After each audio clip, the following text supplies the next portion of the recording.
الحمد لله نحمده ونستعينه ونستغفره ونؤمن به ونتوكل عليه ونعوذ بالله من شرور أنفسنا ومن سيئات أعمالنا من يهده الله فلا مضل له ومن يضلل فلا هادي له ونشهد أن لا إله إلا الله ونشهد أن محمدا عبده ورسوله أرسله بالحق بشيرا ونذيرا وداعيا إلى الله بإذنه وسراجا منيرا الحمد لله যাবতীয় প্রশংসা গুণগান কেবলমাত্র মহান আল্লাহ রাব্বুল আলামিনের জন্য, যার অশেষ রহমতে আমরা আজকে এই শ্রেষ্ঠতম দিনে, সাপ্তাহিক অত্যন্ত গুরুত্বপূর্ণ একটি দিনে, তারই একটি ফরজ ইবাদত পালনের জন্য মসজিদে সমবেত হতে পেরেছি। এজন্য শুকরিয়া জ্ঞাপন করছি আলহামদুলিল্লাহ। দরুদ ও শান্তি বর্ষিত হোক শেষ নবী মুহাম্মদুর রাসূলুল্লাহ সাল্লাল্লাহু আলাইহি ওয়াসাল্লামের উপর, যার আদর্শের মাঝেই বিশ্ববাসীর ইহলৌকিক ও পরলৌকিক সুখ, শান্তি ও সমৃদ্ধি নিহিত রয়েছে। আবারও সংক্ষিপ্ত দরুদ পাঠ করছি সাল্লাল্লাহু আলাইহি ওয়াসাল্লাম। অতঃপর সম্মানিত উপস্থিতি, আজকে আমাদের এই জুমার খুতবায় বৈশ্বিক প্রেক্ষাপট অনুযায়ী আমাদের অতীব গুরুত্বপূর্ণ একটি বিষয় আলোচিত হওয়ার কথা ছিল। তা হলো বর্তমান সময়ে সবচেয়ে বেশি আলোচিত বিষয়, তা হলো ফিলিস্তিন কেন্দ্রিক। আসলে এই বিষয়টি নিয়ে অত্যন্ত পড়াশোনা এবং অধ্যবসায় প্রয়োজন হেতু আমাদের এই বিষয়টা নিয়ে বৈশ্বিক রাজনীতি বোঝার একটা বিষয় আছে। তো এই চলমান ইস্যুটা কেন্দ্র করে যে আলোচনা হবার কথা ছিল বা প্রয়োজন ছিল, সেটি আমরা আগামী দিনে আলোকপাত করার প্রয়াস রেখে আজকে আমরা বৎসরিক শ্রেষ্ঠতম ইবাদত এবং অন্যতম গুরুত্বপূর্ণ, ফজিলতপূর্ণ, মহত্বপূর্ণ যে মাসটা আমরা অতিক্রম করলাম, তা হলো সিয়ামে রমাদান। এই সিয়ামে রমাদানের সঙ্গে সঙ্গতি রেখে আগামী দিনগুলো আমরা কিভাবে অতিক্রম করলে, কোন পদক্ষেপ গ্রহণ করলে ঠিক এই সকাল ও সন্ধ্যা পর্যন্ত উপবাস থাকবার মাধ্যমে, টানা উপোস থাকবার মাধ্যমে যে সওয়াব হওয়ার, যে ফজিলত পাওয়ার প্রতিশ্রুতি এবং প্রতিজ্ঞা মহান আল্লাহ রাব্বুল আলামিন করেছেন, সারা বছরেও আমরা বিভিন্ন আমলের মাধ্যমে উপোস শুধু নয়, না খেয়ে থাকার কোনো বিড়ম্বনা নেই, বরং আমরা চলমান কিছু কাজ কারবার সম্পাদনের মাধ্যমে এবং কিছু আন্তরিক, কিছু শারীরিক, কিছু কর্মের মাধ্যমে এমন কিছু কর্মসূচি গ্রহণ করা যেতে পারে যে কর্মসূচি গ্রহণ করবার মাধ্যমে সিয়ামের এবং কিয়ামের মতো অত্যন্ত ফজিলত আমরা পেতে পারি। তো আজকের এই আলোচনার বিষয় আমরা নির্ধারণ করেছি সিয়ামের ন্যায় ফজিলতপূর্ণ আমলসমূহ। চলমান মাসে তো একটি গুরুত্বপূর্ণ সিয়াম রয়েছে, তা হলো শাওয়াল মাসের 6টি সিয়াম। যে 6টি সিয়ামকে গ্রাম পর্যায়ে বা আমাদের মা বোনেরা বলে রাখি বা বলে থাকে সাক্ষীর সিয়াম, সাক্ষী রোজা। তো রাসূল সাল্লাল্লাহু আলাইহি ওয়াসাল্লাম এই সিয়াম সম্পর্কে, ফজিলত সম্পর্কে আলোকপাত করেছেন। রাসূল সাল্লাল্লাহু আলাইহি ওয়াসাল্লাম বলেছেন, যে ব্যক্তি রমাদানের সিয়াম আদায় করলো, সুম্মা আতবাহু সিত্তাম মিন শাওয়াল, তার পরবর্তী পর্যায়ে শাওয়ালেরও 6টি সিয়াম পালন করলো, কান্নাহু সামাদ দাহার, সে যেন পূর্ণ 1 বছর সিয়াম পালন করল। তাহলে 1 বছর সিয়াম পালন করবার জন্য সিয়ামে রমাদানের পাশাপাশি 1 বছর সিয়ামের ফজিলত পাওয়ার জন্য সিয়ামে রমাদানের পাশাপাশি আমাদের এই শাওয়াল মাসের 6টি সিয়ামও অত্যন্ত গুরুত্বপূর্ণ। সেই হিসেবে এই শাওয়াল মাসের মাঝেই আমরা আরও 6টি সিয়াম পালন করব ইনশাআল্লাহ। ওমা তৌফিকুনা ইল্লা বিল্লাহ। তো আজকের আলোচনায় নিবৃত্ত হব আমরা যে মূলত সিয়ামের ন্যায় ফজিলতপূর্ণ আমলগুলো কি কি। প্রথম নম্বর যে আমলের মাধ্যমে, যে পদক্ষেপের মাধ্যমে, যে কর্মসূচির মাধ্যমে মানুষ এবং আমরা সকলেই মিলে যদি একটি পদক্ষেপ গ্রহণ করি, এই পদক্ষেপ ও কর্মসূচির মাধ্যমে আমরা সিয়াম ও কিয়ামের ফজিলত আমরা পেয়ে যাব ইনশাআল্লাহ। প্রথম নম্বর যে বিষয়টা হলো যে মানুষের মাঝে বিবাদ মীমাংসা করা। মানুষের মাঝের যে অনৈক্য রয়েছে, ঝগড়া বিবাদ হয়, কলহ বিশৃঙ্খলা হয়, এই কলহ বিশৃঙ্খলা, ঝগড়া বিবাদ ও বিসংবাদকে যদি কেউ মিলিত করে দিতে পারে, তাদের মাঝের উভয়ের বিবদমান দুটি পক্ষের মাঝের সমন্বয় সাধন করতে পারে, এই সমন্বয় সাধনকারী ব্যক্তি সিয়াম ও কিয়ামের ন্যায় ফজিলত পেতেই থাকবে ইনশাআল্লাহ। রাসূল সাল্লাল্লাহু আলাইহি ওয়াসাল্লাম এই বিষয়ে অত্যন্ত সুন্দর নীতি নির্ধারণী বাক্য বর্ণনা করেছেন। প্রথমত আমাদের জানবার বিষয় যে আমরা মুসলিম হিসেবে আমাদের বৈশিষ্ট্যটা কেমন হওয়া উচিত। আল্লাহ রাব্বুল আলামিন এই বৈশিষ্ট্য উল্লেখ করতে গিয়ে, মুমিনদের আলোচনা করতে গিয়ে তিনি বলছেন, ইন্নামাল মুমিনুনা ইখওয়া, নিশ্চয়ই মুমিনরা একে অপরের ভাই এবং ভাই হবে, একে অপরের ভ্রাতৃত্ব বন্ধনে আবদ্ধ থাকবে, কেউ কারো বিরুদ্ধচারণ করবে না, কেউ কারো বিরুদ্ধে কোনো বিষোদ্গার করবে না, কেউ কারো বিরুদ্ধে অস্ত্র ধারণ তো দূরের কথা, এমনকি গালি পর্যন্ত করবে না, কেউ কারো বিরুদ্ধে কোনো কুৎসা রটনা করবে না, কেউ কারো বিরুদ্ধে কোনো প্রকার সম্মানহানিকর কোনো বক্তব্য, কারো সম্মানহানি ঘটে, কারো পদস্খলন ঘটে, কারো মর্যাদা হানি ঘটে, এমন কোনো কাজ অন্য কোনো মুসলিম করতে পারে না। তার যেমন সম্মানহানি করা হারাম, তার সম্পদ হরণ করাও হারাম, তার চরিত্র হরণ করাও হারাম। তো সুতরাং প্রত্যেকটি মুসলিমের মাঝে যে বন্ধনটুকু থাকবে, যে ভালোবাসাটুকু থাকবে, সেই ভালোবাসার অপর নাম হলো ভ্রাতৃত্ব বন্ধন আবদ্ধ হওয়া। ইসলামে এটি অত্যন্ত গুরুত্বপূর্ণ একটি বিষয়। যখনই কোনো মুসলিম সম্প্রদায়ের মাঝে মারামারি, কাটাকাটি, হিংসা, বিদ্বেষ এবং ঝগড়া বিবাদ ও বিসংবাদ থাকবে, তখনই তাদের মধ্য থেকে দ্বীনের পালনের বিষয়টি ঘাটতি ঘটবে। এজন্য এই ক্ষেত্রে আল্লাহ রাব্বুল আলামিন একটি মূলনীতি উল্লেখ করেছেন, ইন্নামাল মুমিনুনা ইখওয়া, নিশ্চয়ই মুমিনরা একে অপরের ভাই। রাসূলুল্লাহ সাল্লাল্লাহু আলাইহি ওয়াসাল্লাম মক্কা থেকে মদিনায় হিজরত করবার পর একেবারেই নিঃসহায়, নিঃসম্বল, নিঃস্ব মুহাজিরদেরকে প্রথম যে কর্মসূচি তিনি গ্রহণ করেছিলেন, মুহাজির এবং আনসারদের মাঝে ভ্রাতৃত্ব বন্ধন আবদ্ধ করে দেওয়া। এক পরিবেশ থেকে নতুন একটি পরিবেশে আসা, এক সম্পদ, যাদের সম্পদ ছিল, সম্পদ মুক্ত অবস্থায় মক্কায় রেখে এসে একেবারে নিঃসম্বল অবস্থায়, নিঃস্ব অবস্থায় যখন মদিনায় আগমন ঘটেছে, এই মদিনায় আসার পরবর্তী পর্যায়ে তারা একেবারেই নিঃস্ব, সব রিক্ত হস্ত। তাদেরকে কিভাবে তাদের একটি ভালোবাসাপূর্ণ সমাজে ব্যবস্থাপনা উন্নীত করা যায়, এই মর্মে রাসূলুল্লাহ সাল্লাল্লাহু আলাইহি ওয়াসাল্লাম তাদের আনসার এবং মুহাজিরদের মাঝে ভ্রাতৃত্ব বন্ধনের প্রথম কর্মসূচি দিয়েছিলেন।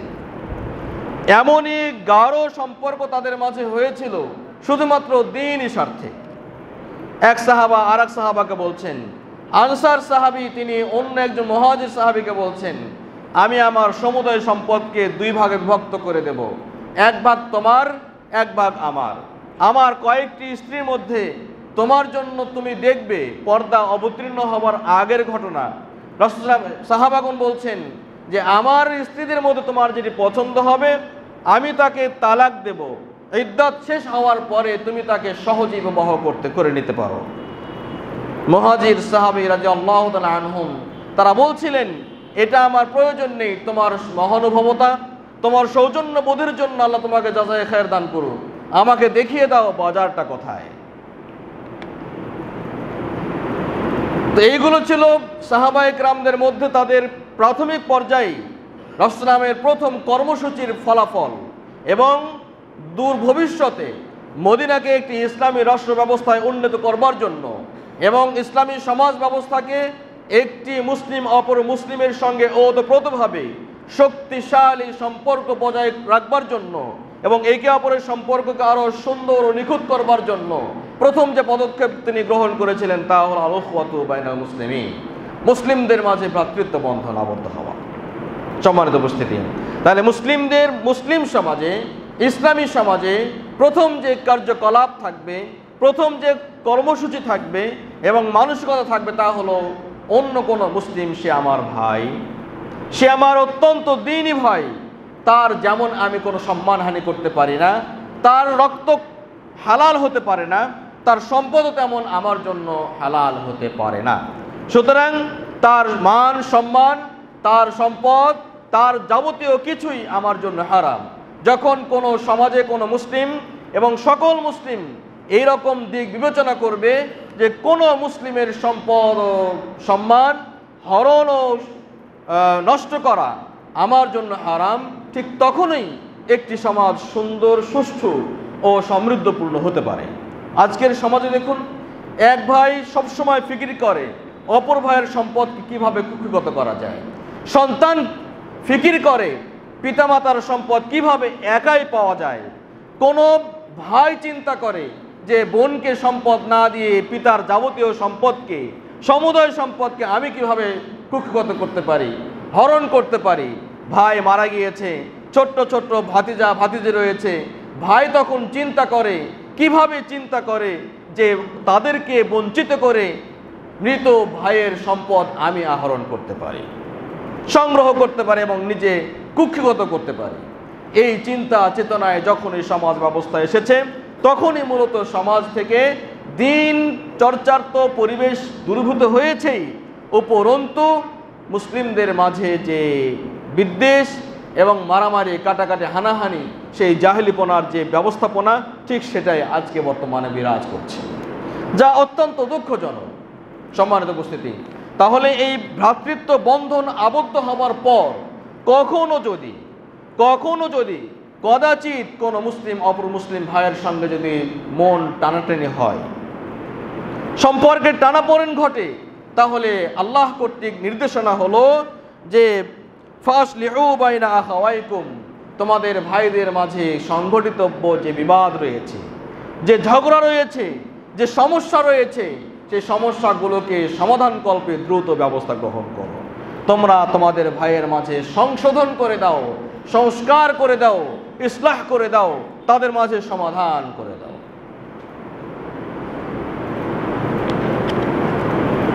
কোন মুসলিমের সঙ্গে স্বার্থগত কোনো বিষয় নিয়ে তাদের মাঝে সমস্যা থাকতেই পারে, তবে এই সমস্যাকে টেনে দীর্ঘ করবার কোনো সুযোগ নেই। রাসূল সাল্লাল্লাহু আলাইহি ওয়াসাল্লাম ওই ব্যক্তিকে মন্দ বলেছেন যে ব্যক্তি ঝগড়ার টানাপোড়েনে এক ভাই অপর ভাইয়ের সঙ্গে মুখ ফিরিয়ে নেয়, পুরো 3 দিন পর্যন্ত একে অপরে দেখা হলে মুখ ফিরিয়ে নেয়, এমন করতে রাসূল একেবারে বারণ করেছেন, নিষেধ করেছেন। এমনকি তিনি মুসলিম উম্মার অন্তর্ভুক্ত যে নয় এমনটি দ্ব্যর্থহীন ভাষায় তিনি ঘোষণা করেছেন। আবার অপরপক্ষে তাদের মাঝে কে উত্তম, এই বিবদমান দুইজন ব্যক্তি, দুইটি গোষ্ঠীর মাঝে কে উত্তম, এই উত্তমতার বিষয়টি বর্ণনা করতে রাসূল বলছেন তাদের মাঝে সেই উত্তম মান বাদাআ বিসসালাম, যে ব্যক্তি প্রথম সালাম দিয়ে অপর মুসলিমের সঙ্গে, অপর ভাইয়ের সঙ্গে একাত্মতা বোধ করে। আল্লাহু আকবার। তাহলে ইসলামী সৌন্দর্য, ইসলাম চায় সবসময় ইসলামী সমাজের প্রত্যেকটি নাগরিক সুন্দর, সুখময়, সমৃদ্ধ জীবন যাপন করুক। তাদের মাঝে থাকবে না কোনো হিংসা, থাকবে না কোনো কিনা, থাকবে না কোনো মারামারি কাটাকাটির কোনো মানসিকতা।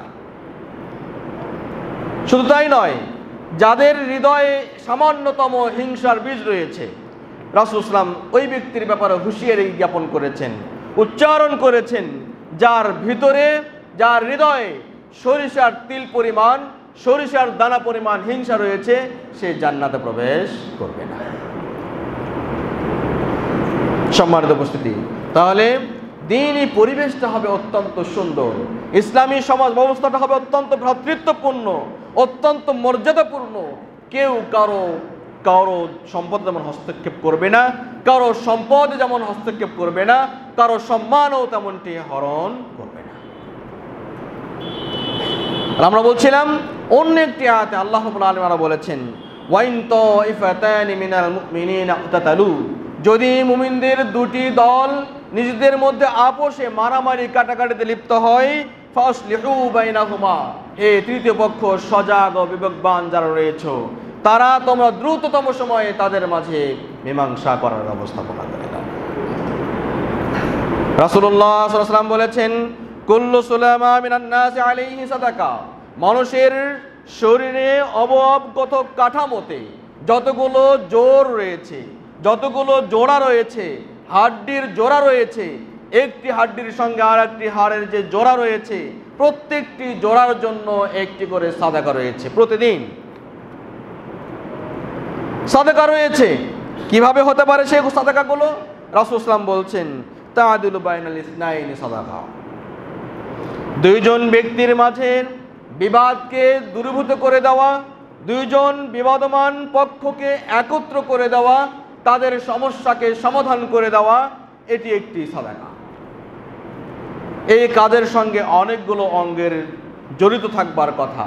প্রত্যেকটি অঙ্গ হেঁটে যাবার প্রয়োজন আছে, হাত নাড়াবার প্রয়োজন আছে, মুখে কথা বলবার প্রয়োজন আছে, মেধাকে খাটানোর প্রয়োজন আছে। এমনকি যদি আমরা খেয়াল করি, লক্ষ্য করি, তাহলে এই একটি কর্মসূচির মাধ্যমে মানুষের প্রত্যেকটি অঙ্গ প্রত্যঙ্গ জড়িত রয়েছে।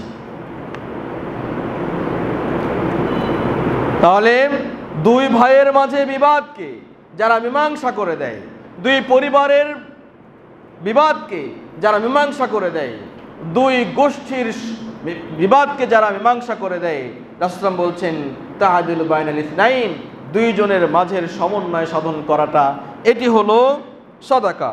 আর কি, অতুঈনুর রাজুলা ফি দাব্বাতিহি আও ইঈনুর রাজুলু ফি দাব্বাতিহি ফায়াহমিলুহু আলাইহা, যদি কোনো ব্যক্তির কোনো সওয়ার থাকে, পরিবহন ব্যবস্থাপনা থাকে, সেটি যেটাই হোক না কেন, সেই পরিবহন ব্যবস্থার মাধ্যমে, সেই সওয়ারের মাধ্যমে অন্য কাউকে যদি একটু লিফট দেওয়া হয়, কাউকে যদি একটু সওয়ার হওয়ার সুযোগ দেওয়া হয়, আমরা কোথাও যাচ্ছি, আমার একটা গাড়ি রয়েছে, সেই গাড়িতে করে কেউ যাচ্ছে হেঁটে, আমিও যাচ্ছি গাবতলী, সেও যাবে গাবতলী, চলো ভাই একসঙ্গেই চলে যাই, একই গাড়িতে চলে যাই। জি, যদি আমি এই কাজটি করতে পারি, তাহলে এই যে পরিবহন সুবিধাটা দেবার মাধ্যমে তার যে উপকার হবে, এটি একটি আমার জন্য সাদাকা। কোনো পরিবহনে কাউকে বহন করে, কোনো বোঝা বহন করে কাউকে সহযোগিতা করবার মাধ্যমে কোনো ব্যক্তি সাদাকার অন্তর্ভুক্ত হতে পারে। আল্লাহ বলেছেন, অল কালিমাতু তাইয়্যিবাতু সাদাকা, ভালো কথা বলাটাও সাদাকা, ভালো কথা বলাটাও সাদাকা।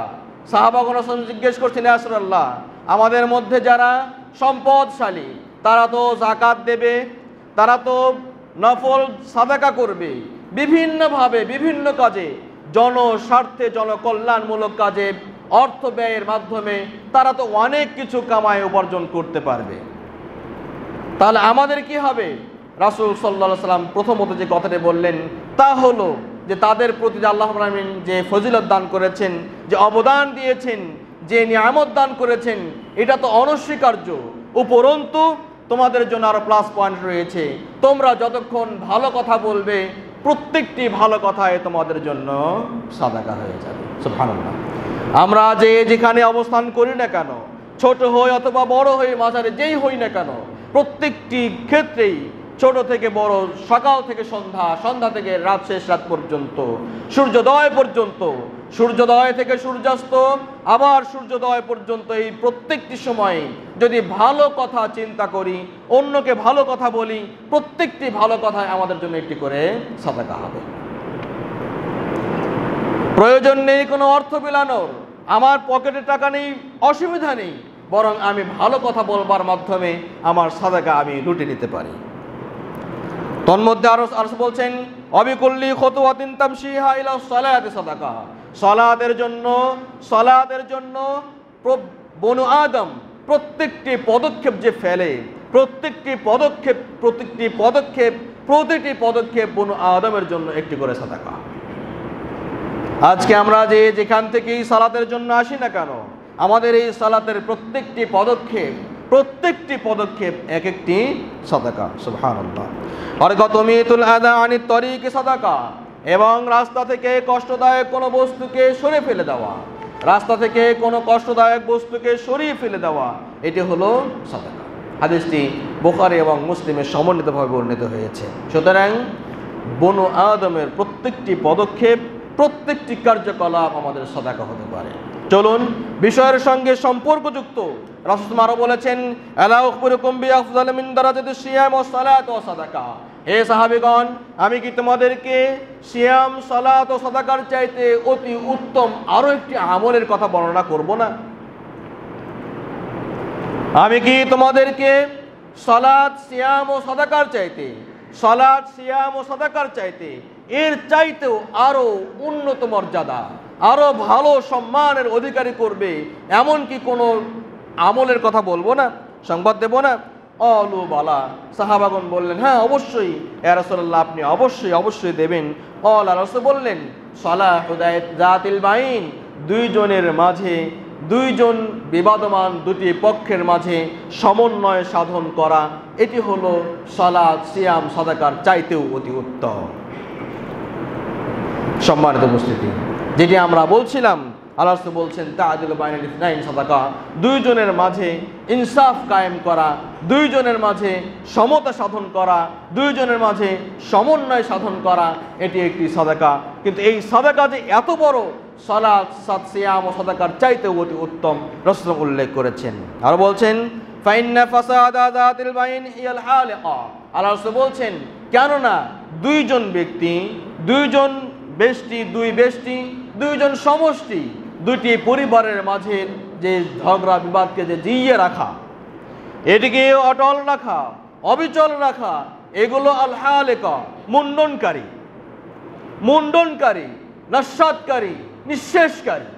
আল্লাহ রাসূল তারপরে বলছেন, লা আকুলু তাহলিকুশ শাইর, হে সাহাবীগণ, আমি বলছি না যে এই দুটি পরিবারের বিবাদটা এটি যে মুন্ডনকারী, আমি মুন্ডনকারী অর্থ বলতে এটা বোঝাচ্ছি না যে তাদের মাথা মুন্ডন করে নেবে, নেড়ে করে দেবে, বিষয়টি এমন নয়। বরং ওয়ালাকিন তাহলিকুদ্দিন, বরং দুটি গোত্রের মাঝে, দুটি ব্যক্তির মাঝে যে ঝগড়া বিবাদ, এটি যে মুন্ডন করে দেয়, নেড়ে করে দেয়, নষ্ট করে দেয়, মূলোৎপাটন করে দেয়, তা হলো দিনকে এগুলোকে নষ্ট করে দেয়। অর্থাৎ দুইজনের মাঝের ঝগড়া বিবাদকে, দুটি পরিবারের মাঝের ঝগড়া বিবাদ, এটিকে জিইয়ে রাখা অথবা ঝগড়া সংগঠিত হওয়া, এগুলো দিনকে বিনষ্ট করে দেয়। সুতরাং এই দিন বিনষ্টকারী যে ব্যাপারটা, যে বিষয়টি, এটিকে দূরীভূত করাটা মূলত সালাত, সিয়াম ও সাদাকার চাইতে অতি উত্তম। সুবহানাল্লাহ। সম্মানিত উপস্থিতি, সুতরাং আমরা চেষ্টা করব যে প্রতিটি পদক্ষেপ, আমাদের প্রতিটি চলাফেরা যাতে সাদাকার অন্তর্ভুক্ত হয়। আল্লাহ রাব্বুল আলামিন আমাদেরকে সেটা প্রদান করুন, আমিন। দ্বিতীয় নাম্বার যে বিষয়টি, তা হলো মিসকিন এবং বিধবা নারীদের জন্য নিজেদেরকে আত্মনিয়োগ করা। তাদের অভাব অনটন, তাদের খাদ্য বস্ত্র, তাদের চিকিৎসার এবং বাসস্থান, এগুলোর ব্যবস্থাপনা করবার জন্য নিজেকে আত্মনিয়োজিত করা, এটিও হলো একটি সাদাকা এবং এটিও হলো সালাত সিয়ামের চাইতে অতি উত্তম একটি কাজ।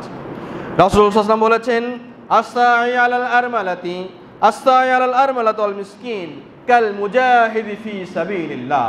যে ব্যক্তি কোনো বিধবা নারী এবং অসহায়, সম্বলহীন, অস্তিত্বহীন, যাদের সহায় নেই, এরকম অসহায় ব্যক্তিদের, মিসকিনদের জন্য যারা নিজেদেরকে প্রচেষ্টা রাখে, যারা প্রচেষ্টা করে, তাদের তুলনা কেমন? কাল মুজাহিদি ফি সাবিলিল্লাহ, ওই মুজাহিদের নেই যে আল্লাহর পথে জিহাদ করে, আও কাল্লাযী ইয়াসুমুন নাহার ওয়া ইয়াকুমুল লাইল, অথবা ওই ব্যক্তির নেই যে পুরো দিন সিয়াম পালন করে এবং পুরো রাত্রি সে আল্লাহর ইবাদত করে। তাহলে সিয়াম এবং কিয়াম, যে ব্যক্তি সারাটা দিন উপোস থেকে না খেয়ে সিয়াম পালন করলো এবং রাত্রি জাগরণ পূর্বক কিয়াম করলো, এই সিয়াম এবং কিয়ামের মাধ্যমে যে ব্যক্তি যতটা সওয়াব পাবে, কোনো ব্যক্তি যদি নিজের কোনো চেষ্টা কোনো বিধবা নারীর জন্য, বিধবা নারীর অভাব পূরণের জন্য, তাদের বাসস্থানের জন্য, তাদের অন্ন বস্ত্র চিকিৎসার জন্য, বিভিন্ন তাদের অসহায়ত্বকে সহায় করবার জন্য নিজেকে যারা আত্মনিয়োগ করে, একটু চেষ্টা করে, তাদের তুলনা কেমন? তারা কেমন সওয়াব পাবে? যারা পুরো দিনে সিয়াম পালন করেছে এবং রাত্রিতে জাগরণপূর্বক কিয়াম করেছে। সুবহানাল্লাহ।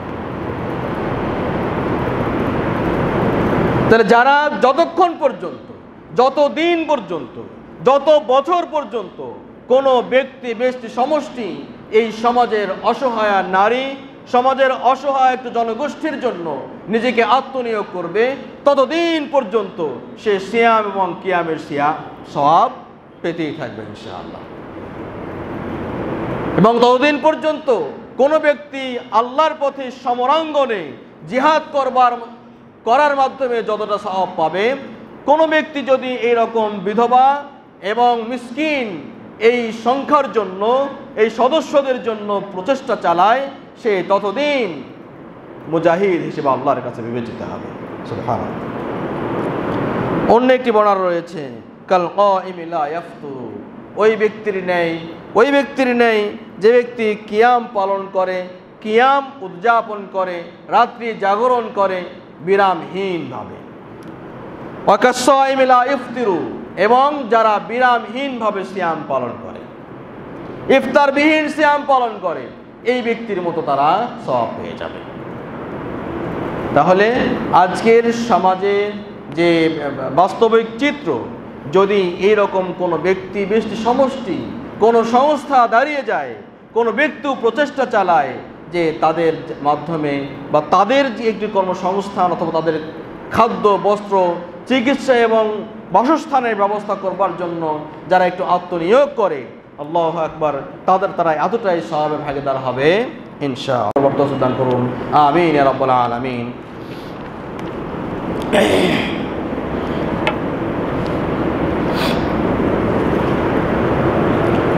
আলহামদুলিল্লাহ, আমরা আলোকপাত করছিলাম যে সিয়ামের ন্যায় ফজিলতপূর্ণ আমলগুলোকে নিয়ে।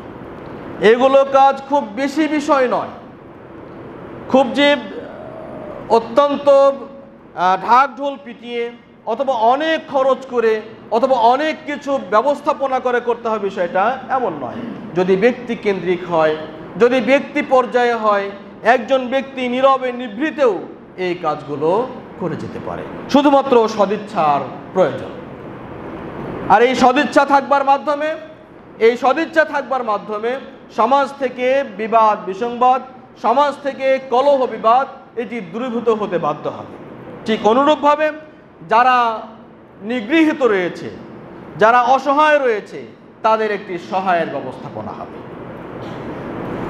তাতে করে সমাজ একটি সাম্যের সমাজ তৈরি হবে এবং তাতে করে একটি সমাজ সুন্দর এবং ভারসাম্যপূর্ণ একটি সমাজ ব্যবস্থাপনা গড়ে তোলা সম্ভব হবে। তৃতীয় নাম্বার যে বিষয়টি, তৃতীয় নাম্বার যে বিষয়, এটিও অত্যন্ত ছোট্ট বিষয়, ভাবতে গেলে অত্যন্ত ছোট্ট কিন্তু বাস্তবিক অত্যন্ত বেশি। তা হলো সলা, সিয়াম ও সাদাকার চাইতে অতি উত্তম যে আমলটা, তা হলো সৎ চরিত্রের অধিকারী হওয়া, সুন্দর চরিত্রের অধিকারী হওয়া। এটি যেমন নিজের প্রয়োজন, ঠিক সমাজের জন্য প্রয়োজন, ঠিক অনুরূপভাবে দেশের জন্য প্রয়োজন। আজকের যে একটি সুন্দর সমাজ ব্যবস্থা, সুন্দর রাষ্ট্র ব্যবস্থা কায়েমের জন্য আজকের বাংলাদেশ যে প্রতিশ্রুতিবদ্ধ, প্রতিজ্ঞাবদ্ধ, এই সুন্দরতম ভবিষ্যৎ গড়বার জন্য সুন্দর ও সাবলীল চরিত্রের বিকল্প নেই, বিকল্প নেই। এই চারিত্রিক মাধুর্যতার মাধ্যমে, চারিত্রিক উন্নয়নের মাধ্যমে, চারিত্রিক সৌন্দর্য এবং অবকাঠামোগত উন্নয়নের মাধ্যমেই মূলত নতুন বাংলাদেশ বিনির্মাণ করা সম্ভব। নচেত চারিত্রিক উন্নয়ন ছাড়া, চারিত্রিক উন্নয়ন ঘটানো ছাড়া কশ্চিনকালেও একটি উন্নয়ন, উন্নত বিশ্ব গড়া সম্ভব নয়। চলুন আমরা সামনে চলি। তাহলে সচ্চরিত্রবান হওয়া এটি শুধুমাত্র বৈষয়িক বিষয় নয়, এটি শুধুমাত্র বৈষয়িক বিষয় নয়, বরং এর সম্পর্ক সুদূর প্রসারী, কিয়ামত পর্যন্ত, জান্নাত পর্যন্ত। ভালো চরিত্র অধিকারী হওয়া, রাসূল সাল্লাল্লাহু আলাইহি ওয়াসাল্লাম বলেছেন, ইন্নাল মুমিনা লা ইউদরিকু বিহুসনি খুলকিহি দারাজাতি কাইমিল লাইলি সাইমিন নাহার। রাসূল সাল্লাল্লাহু আলাইহি ওয়াসাল্লাম বলছেন, উন্নত চরিত্রের মাধ্যমে, ভালো চরিত্রের মাধ্যমে, উন্নত চারিত্রিক গুণাবলীর মাধ্যমে মানুষ এমন দারাজা পায়, এমন মর্যাদা পায়, এমন সম্মান পায়, যেমনটি কেউ পুরো রাত্রি কিয়াম করলে পায়, যেমনটি কেউ পুরো দিন সিয়াম পালন করলে পায়। তাহলে পুরো দিন সিয়াম, পুরো রাত্রি কিয়াম, এই দুটি পালনের যা সওয়াব, একজন ভালো মানুষ, ভালো চরিত্রবান ব্যক্তি, একজন ভালো চরিত্রবান সন্তান, একটি ভালো চরিত্রবান ছেলে, সে যদি যুবক, সে যদি ভালো চরিত্র অধিকারী হয়, শুধুমাত্র ভালো চরিত্রবান হওয়ার কারণেই, ভালো চরিত্রের অধিকারী হওয়ার কারণেই কোনো ব্যক্তি সিয়াম এবং কিয়াম করছে, এই ব্যক্তি, এই যুবক, এই ছেলে, এই মানুষ, এই লোকটি ভালো চরিত্র অধিকারী হওয়ার কারণে পরিপূর্ণ লাগাতারভাবে উক্ত সওয়াব পেয়ে যাবে। সুবহানাল্লাহ। ভালো চরিত্র কিভাবে বুঝবো, কিভাবে হবে? ভালো চরিত্রে এক কথায় সালেহ আল উসাইমিন রাহিমাহুল্লাহ বলেছেন যে কোরআন সুন্নাহর নিঃশর্ত অনুসরণের মাধ্যমেই মূলত ভালো চরিত্র গঠন সম্ভব। ভালো চরিত্র হলে, আমরা বিগত দিনে আলোকপাত করেছি, ভালো চরিত্রের অধিকারী হলে সেই সমাজ একটি সুন্দর, সুষ্ঠু এবং ভালো সমাজ হতে বাধ্য, বৈষম্যহীন সমাজ হতে বাধ্য। বাড়ির উঠোনে অনেক কিছু পড়ে থাকবে, কিন্তু ভালো চরিত্রের একটি সমাজ হলে, ভালো চরিত্রের অধিকারী সমাজ হলে সেই সমাজে কোশ্চিনকালেও বাড়ির উঠোন থেকে কোনো জিনিস হারাতে পারে না, পকেট থেকে কোনো জিনিস হারাতে পারে না, উধাও হতে পারে না। এমনকি রাস্তায় কোনো জিনিস পড়ে থাকলেও সেটি মালিকবিহীন থাকতে পারে না। আজকের সমাজ এমন একটি অবস্থায় পৌঁছেছি, যদি কখনো কোনোভাবে একটি ভালো চরিত্রের নমুনা পাওয়া যায়, সেই চরিত্রটি আজকে ভাইরাল হতে চলেছে। অথচ মুসলিম জীবনের প্রত্যেকটি পরতে পরতে, মুসলিম জীবনের প্রত্যেকটি পদক্ষেপই হবে সুন্দর চরিত্রের। কোশ্চিনকালেও কোনো মুসলিমের সম্মান হানি করতে পারে না, সম্পদ হরণ করতে পারে না, এমনকি কোনো মুসলিমের ক্ষতি হতে পারে এমন কোনো কর্মসূচি সে গ্রহণ করতে পারে না। সুতরাং ভালো চরিত্র অধিকারী হওয়া অত্যন্ত গুরুত্বপূর্ণ বিষয়। শুধু তাই নয়, রাসূল সাল্লাল্লাহু আলাইহি ওয়াসাল্লাম বলেছেন, মা মিন শাইইন ইউদাউ ফিল মিজানি আথকালু মিন হুসনিল খুলক। কিয়ামতের মাঠে তিনি বলছেন, মানুষের সাথে আচরণের ক্ষেত্রে তিনটি উপায়ে সচ্চরিত্রবান হওয়া যায়। তিনটি উপায় কি কি? নাম্বার 1, উপকার ও সহযোগিতার মাধ্যমে। আমার কিছু রয়েছে, আমার কিছু সামর্থ্য রয়েছে, এই সামর্থ্য অথবা সহযোগিতা আমার যতটুকু রয়েছে এর মাধ্যমে অন্যকে সহযোগিতা এবং উপকার করবার মাধ্যমে এটি হতে পারে। দ্বিতীয় নাম্বার, শ্রম ও অর্থের মাধ্যমে দানশীল হওয়া। শ্রম ও অর্থের মাধ্যমে দানশীল হওয়া। আমার কাছে অর্থ আছে, আমি কাউকে অর্থ দিয়ে এগিয়ে দিতে পারি। আমার শারীরিক শ্রম দেওয়ার সক্ষমতা রয়েছে, আমি শারীরিক শ্রম দিয়ে কারো কোনো উপকার করে দিতে পারি। তৃতীয় নাম্বার হলো হাস্যোজ্জ্বল চেহারায় অন্যের সঙ্গে সাক্ষাৎ করা। এটিও একটি অন্যতম গুণ। মুমিনের অন্যতম বৈশিষ্ট্য হবে হাস্যোজ্জ্বল চেহারায় অন্যের সঙ্গে সাক্ষাৎ করা। চতুর্থ নাম্বার আজকের আলোচনার সিয়ামের এবং সিয়ামের ন্যায় ফজিলতপূর্ণ যে আমল রয়েছে, এই আমলগুলোর অন্যতম আরেকটি আমল হলো পানাহারের পরে আল্লাহর শুকরিয়া জ্ঞাপন করা। পান এবং আহারের পরে খাদ্য পানীয় গ্রহণ করবার পরে মহান আল্লাহ রাব্বুল আলামিনের সামনে শুকরিয়া জ্ঞাপন করা। এই শুকরিয়া জ্ঞাপন করবার মাধ্যমেও আমরা সিয়ামের ন্যায় ফজিলত পেতে পারি। এই সিয়াম, এই শুকরিয়া জ্ঞাপনটা দুইভাবে হতে পারে। এক নাম্বার হলো আমরা যখন তৃপ্তি সহকারে খাবার গ্রহণ করব, পানীয় গ্রহণ করব, ঠিক তারপরেই আলহামদুলিল্লাহ এই বাক্য বলবার মাধ্যমে, এই বাক্য গ্রহণ করবার মাধ্যমে প্রশংসা করা, আল্লাহর কৃতজ্ঞ করা, শুকরিয়া জ্ঞাপন করা। দ্বিতীয়ত হলো আল্লাহ রাব্বুল আলামিন আমাদেরকে যে এই অবদানগুলো দিয়েছেন, এই নিয়ামতগুলো দিয়েছেন, এই নিয়ামতগুলোর শুকরিয়া জ্ঞাপনার্থে তার আদেশ নিষেধগুলো মেনে চলা। একটি হাদিস আমরা এখানে উল্লেখ করতে পারি। রাসূল সাল্লাল্লাহু আলাইহি ওয়াসাল্লামের পূর্বের এবং পরের যাবতীয় গুনাহ খাতাকে আল্লাহ রাব্বুল আলামিন ক্ষমা করে দিয়েছেন। রাসূলের এই নিষ্পাপত্বের প্রতি সবারই বিশ্বাস রাখা একান্ত আর্য কর্তব্য। বিশ্বাস রাখতেই হবে। যদি কারোর এই বিশ্বাসে ঘাটতি থাকে তাহলে তার ঈমানেও ঘাটতি থেকে যাবে। তো তারপরেও রাসূল সাল্লাল্লাহু আলাইহি ওয়াসাল্লাম রাত্রি বিনিদ্র রজনী কেটে তিনি কিয়াম করতেন, এমনভাবে তেলাওয়াত করতেন, এমন লম্বা কিয়াম করতেন যে তার পাগুলো ফুলে যেত, পানিতে পানি আসতো, ফুলে যেত। মা আয়েশা রাদিয়াল্লাহু তাআলা আনহা রাসূলকে জিজ্ঞেস করছেন, ইয়া রাসূলুল্লাহ, আপনার এত কষ্ট করে ইবাদত করবার প্রয়োজনটা কি? আল্লাহ রাব্বুল আলামিন আপনাকে তো পূর্বের এবং পরের গুনাহগুলোকে ক্ষমা করে দিয়েছেন, সুতরাং এই ক্ষমাপ্রাপ্ত হবার পরেও আপনি কেন এত কষ্ট করে ইবাদত করেন? রাসূল সাল্লাল্লাহু আলাইহি ওয়াসাল্লাম বলছিলেন, আওয়ালাম আকুন আবদান শাকুরা। আল্লাহ রাব্বুল আলামিন আমার পূর্বের এবং পরের যাবতীয় গুনাহ খাতাকে ক্ষমা করে দিয়েছেন, এই জন্যই তো আমি তার কৃতজ্ঞতা জ্ঞাপনার্থেই আমি আর তার বেশি বেশি ইবাদত করি। সুবহানাল্লাহ। তাহলে আমরা যত নিয়ামত গ্রহণ করছি, আমরা যত নিয়ামত আল্লাহর গ্রহণ করছি, জাগতিকভাবে আমরা দুনিয়াতে যত নিয়ামত গ্রহণ করছি, সম্পদ না থাকতে পারে, আমার আওলাদ না থাকতে পারে, আমার বিত্তশীলতা না থাকতে পারে, অর্থের গরম না থাকতে পারে, কিন্তু একজন মানুষ শারীরিক অঙ্গ প্রত্যঙ্গ সুস্থতা, অঙ্গ প্রত্যঙ্গ, এটি যে কত বড় নিয়ামত। যখন পেট খারাপ হয় তখন আমরা বুঝতে পারি পেট সুস্থ থাকার কতটা নিয়ামত। যখন একটি অঙ্গ হানি ঘটে যায়, কোনো দুর্ঘটনা ঘটে, কোনো অঙ্গ মানুষ বিচ্ছিন্ন করবার প্রয়োজন হয়, তখন আমরা বুঝতে পারি যে একটি অঙ্গের কত প্রয়োজন, একটি অঙ্গ কতটা না প্রয়োজন, কতটা না বড় নিয়ামত। এই নিঃশ্বাস নেবার, শ্বাস প্রশ্বাস গ্রহণ করবার যে অফুরন্ত নিয়ামত।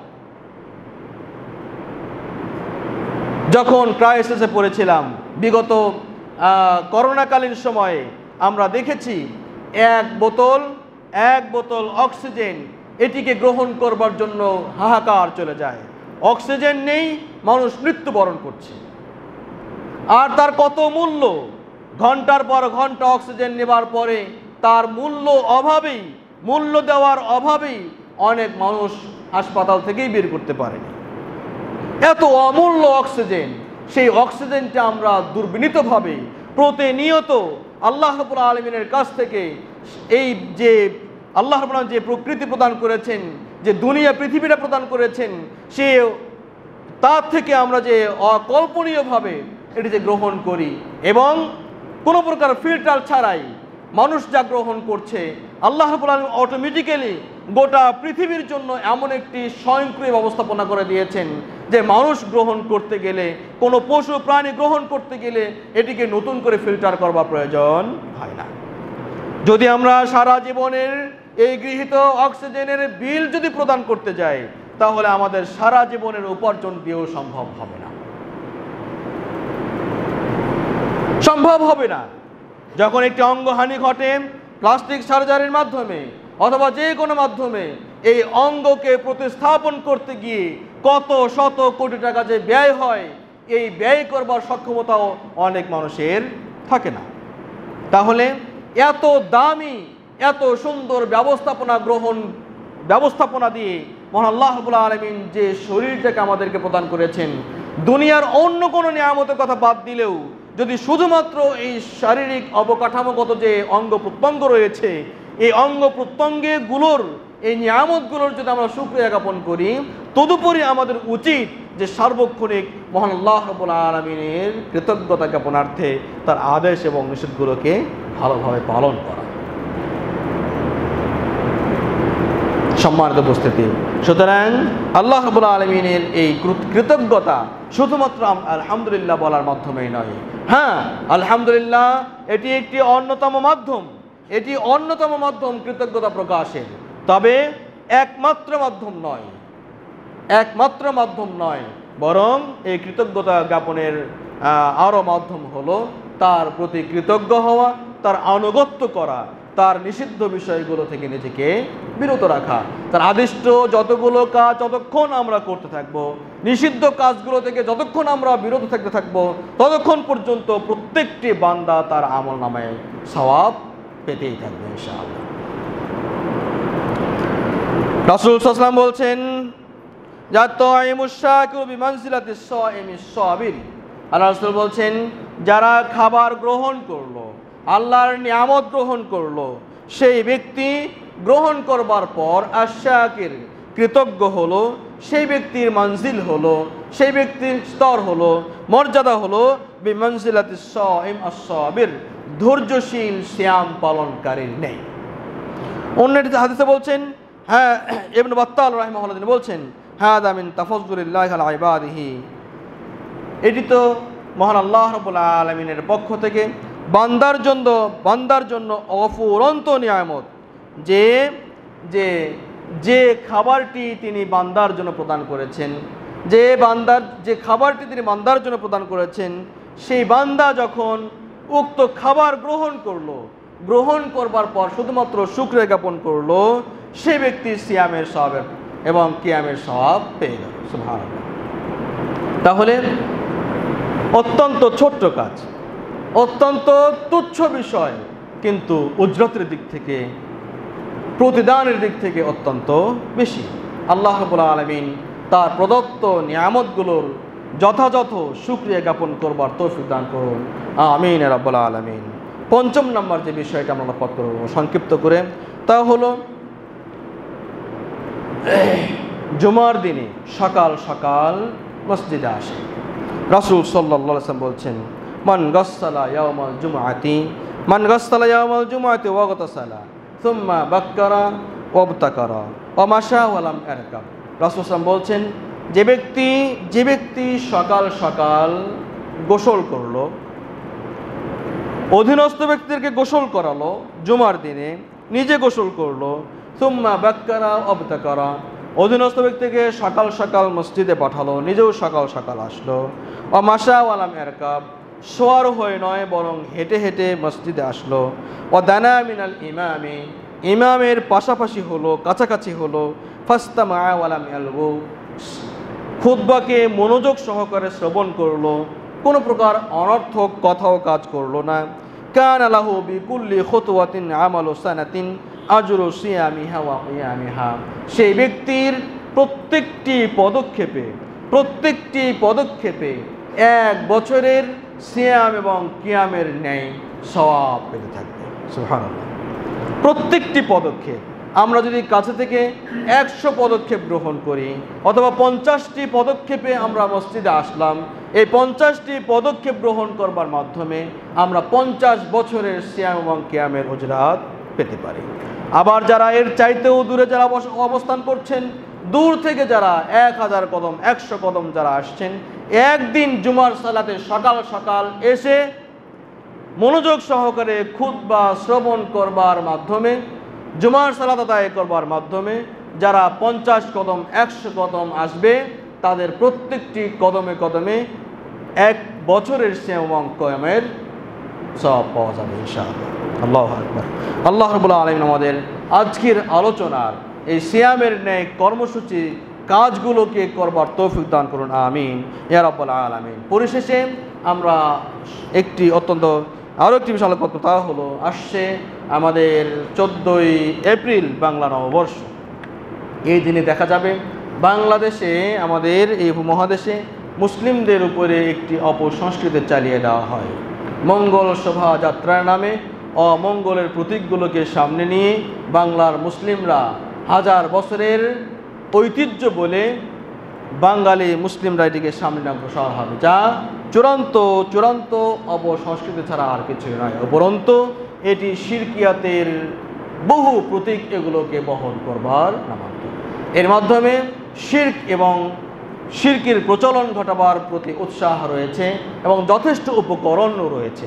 সুতরাং এই দিনের যাবতীয় কর্মসূচি বর্ষবরণ বলে, নববর্ষ নামে ইসলামে কোনো দিবসের অনুমোদন নেই।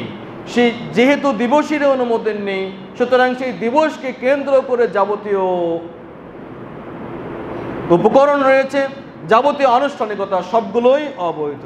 তারপরও এই অবৈধ আনুষ্ঠানিকতার নামে আরও শিরকের মতো মানব জাতি বিধ্বংসী মহাপাপ সংগঠিত হবার যে উপকরণগুলো এতে রয়েছে, বিশেষ করে মূর্তিগুলোকে সামনে নিয়ে এসে মূর্তিকে সামনে নিয়ে শোভাযাত্রা করা এবং সেগুলোকে মঙ্গলের প্রতীক হিসেবে পরিচয় করিয়ে দেওয়া, এটি মুসলিম সংস্কৃতি তো নয় এবং বাঙালি মুসলিম সংস্কৃতিও নয়, বরং এটি পুরোপুরি শিরকি সংস্কৃতি এবং হিন্দুয়ানি তথা পৌত্তলিকতার সংস্কৃতি।